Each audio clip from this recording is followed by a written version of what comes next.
Hello everyone, welcome to StudyIQ English. Let's talk about an interesting development that's coming from America as well as from the group of 7, the G7 countries. Yes, because America has invited India and Australia alongside few other countries to attend the meeting of G7 finance ministries in Washington. What's the objective? Why? The objective is to talk about critical minerals, important raw materials that are used in technologies like solar cell battery manufacturing, for example, photovoltaic batteries. Then semiconductors, defense equipment, electronic vehicles and other renewable energy components.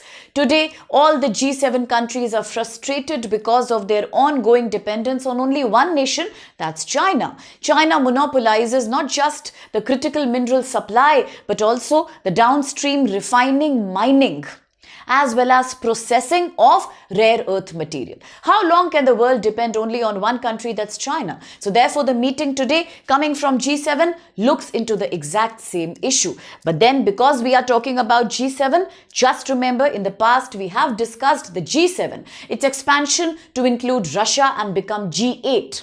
But then it was in 2014 when Russia had annexed Crimea on the border with Ukraine. It was then that Russia was expelled from the G8 and once again the forum became G7. Will Russia join the G7 becoming G8 again? Well, if you listen to what President Trump has to say, today he says yes, he may extend that gesture to Mr. Putin. But there is no final deadline when and how should this happen. Apart from that, let's also remember that because we are talking about G7 and G8, be very sure about the map between Ukraine and Russia from 2014 onwards, which territories have been captured in 2022 war, which others, including Zaporizhia, Kherson, Donbass, on others, which of them are now under the threat of Russian annexation. So you should know the map. We repeatedly discuss the map in the newspaper. So do remember that. Now coming back to the present agenda, yes, we are looking at the group of 7 countries, the group of the most industrialized and developed nations in the world. Today, they are a little paranoid. They are worried that why and how long should we depend on China when it comes to the supply of critical minerals and the rare earth materials? Well, are they the same thing? Not exactly. When you talk about critical minerals, they are different. They are a much broader category than REM or REE, rare earth elements. What's the exact difference? I'll come back to that later. Now focusing on what's happening. The ministry level meeting, rather the finance ministries meeting of the G7 is now going to happen. And in that meeting, India, Australia plus some few other nations have also been invited because today the G7 leading countries understand that you cannot depend on China when it comes to critical minerals. After all, these minerals are used in defense, clean energy. It's a major commitment made by so many countries. It also relates to their nationally determined contributions of reducing their greenhouse gas emissions by 2030. So a transition towards renewable energy like hydro, like wind, like water plus nuclear is on the radar for most of the nations, including India. For example, we recently also passed the Shanti Bill, which aims to modernize, liberalize the nuclear energy domain. In that case, it's crucial that we need a regular supply of critical minerals. But that's not happening because we cannot depend on a nation like China. China is an aggressive country. If you see recent actions that China has taken on Taiwan, the justice mission by China against Taiwan, China's repeated annexation threats on Hong Kong, one country, two system methodology. Similarly, China's continued focus on the entire 9-line area, starting from the Scarborough Shoal, you talk about the Spratly Island, you talk about the Yonaguni Island, or whether you discuss the island that is Senkaku Island, the Diaoyu Island. The entire region is dominated by China. Plus China's BRI initiative. I told you Kuwait is one of the latest countries in West Asia which has opened up to China to join the BRI. Now in this case, how can other countries depend on China?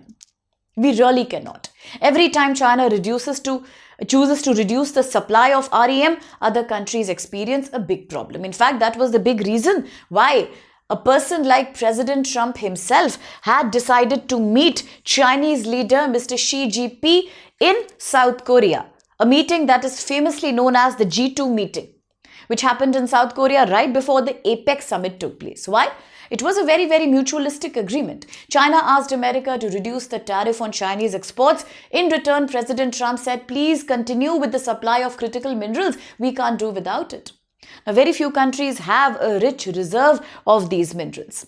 Looking at Australia, yes, Australia has a good amount of rare earth material and critical minerals, but Australia also, like most other countries, is lagging behind when it comes to downstream process, like not just extraction, that's easier. The real challenge is refining, mining and processing. Now, China dominates here with controlling more than 90% of the supply chain when it comes to REM. So therefore, today the agenda is to fill the gap and make sure we have alternate to China when it comes to rare earth material and critical minerals. So this meeting will bring together finance ministers of the G7 plus other countries that are invited, including India, Australia, so that we can find a good, logical, sustainable solution to the problem of downstream manufacturing of critical minerals. Why? I just told you they have a key application in solar energy, wind energy. Remember, I had taken up an article on the sintered magnets. Again, they are used in the wind energy domain. We can't do these things without having the supply of these minerals. Now, why are India and Australia invited exclusively? That could be a valid question here. See, Australia is invited because Australia is a key supplier when it comes to critical minerals. Yes, it has rich reserves. The only thing it lags behind is in the downstream area, such as mining, refining and processing. In fact, if you remember, that was the major reason why Australia and US had also signed an agreement. Why? They had signed an agreement in 2025 to ensure a steady supply of critical minerals from Australia to US. US would provide technology to Australia for the downstream manufacturing of these critical strategic reserves. Okay, which include minerals like rare earth material, which includes lithium also. So therefore, is Australia and US had made an agreement already. Similarly, if you remember, India, Australia had also made a similar agreement in the last quarter of 2025. So this initiative today is all about giving capacity to countries themselves in order to diversify their energy, their effort in making sure they become self-reliant in critical minerals. Yes, now therefore India has also been invited as a key partner. At the same time, this initiative has also attracted countries like European Union countries, which is already a part of the group. Then comes Japan. South Korea has some rich reserves of critical minerals, as well as Singapore. After all, none of these nations want to depend on China. Now, talking about China, what is this whole big issue about China's such big monopoly in this area? So when you look at critical minerals, you will include minerals like lithium, the blue color cobalt. I showed you the image in one of my Hindu lectures about the Congo area, the Zambia-Katanga area, in which young children, young women were seen as working in the mining belts of this region. Very infamous across the world. Children, their hands completely stained blue. Why? Because of cobalt mining, okay? So lithium, cobalt, graphite, all these then qualify to be the critical minerals that we are talking about. As I said, they are crucial, whether it's about electronic vehicle battery, whether it's about semiconductor, whether it's about defense equipment. If we need Atmanirbharta in India or any country who wants to become self-reliant needs all these materials. But then China continues to dominate. If you look at the sheer numbers, they are overwhelming because China dominates global refining up to 47 to 87% when it comes to critical minerals. Therefore, every time China decides to stop the flow or the supply or the export, other countries experience a major risk. There, other industries like defense, green energy, electronic vehicle all get lagging behind. And that's the reason everyone is dependent on China. Recently also, China tried to control the exports. And what happened after that? President Trump himself came to the table on the G2 summit with the Chinese leader. requesting him, cajoling him that please continue your supply. You see, that's the importance of China in this domain. So recent reports of rare earth material and critical mineral export restrictions by China to Japanese companies. Now we know China and Japan are not having a smooth relationship. These issues were highlighted even more strictly when Japan recently got the new First Lady Prime Minister, and she was very clear about saying that Japan will not tolerate Chinese aggression, whether it's in the Senkaku Island issue, whether it's near Taiwan. There are 2 times both the countries were almost on the verge of a fight. One, naturally because of Senkaku. Second, because of an island that's very near to Taiwan. I have showed you the map also, the Yonaguni Island. At the same time also because of the locking of the engine. Japan complained China is locking our engines, locking radars with our fighter jets. So they were on the verge of fighting every now and then in 2025. Then what happened? China stopped supplying critical minerals to companies from Japan. So this once again proves the fear of all the Western countries correct, that tomorrow China is capable of using its personal equations in order to manage or in order to control the supply of these critical materials. And therefore today the meeting that's happening, which has invited Australia, India, aims to tackle exactly this issue, how to diversify from China, how to have other suppliers in the race. Now if you look at the G7 itself, a group that was formed in the 1970s, 1975 to be more specific, which very shortly expanded to become the G8 after Russia came in, and then once again became G7 after Russia was removed after the Crimea annexation of 2014. Now these are all the countries that dominate the G7. Yes, these are highly industrialized nations of the world. Plus, yes, we also include here European Union, okay? Now with saying that, when we say that, all these nations today, you know why they are worried? Because of China's monopoly. And when I talk about processing, refining and mining, all these together are downstream initiatives. When I talk about extraction only from the earth, which is also an environmentally sensitive issue, that's known as upstream. It's easier for countries to extract critical minerals. The more tough part is mining, refining and processing, and that's where China takes the lead. Now today, China is refining a huge share of global supplies, creating naturally a strategic risk if the supply chain is disrupted. Now a very good question.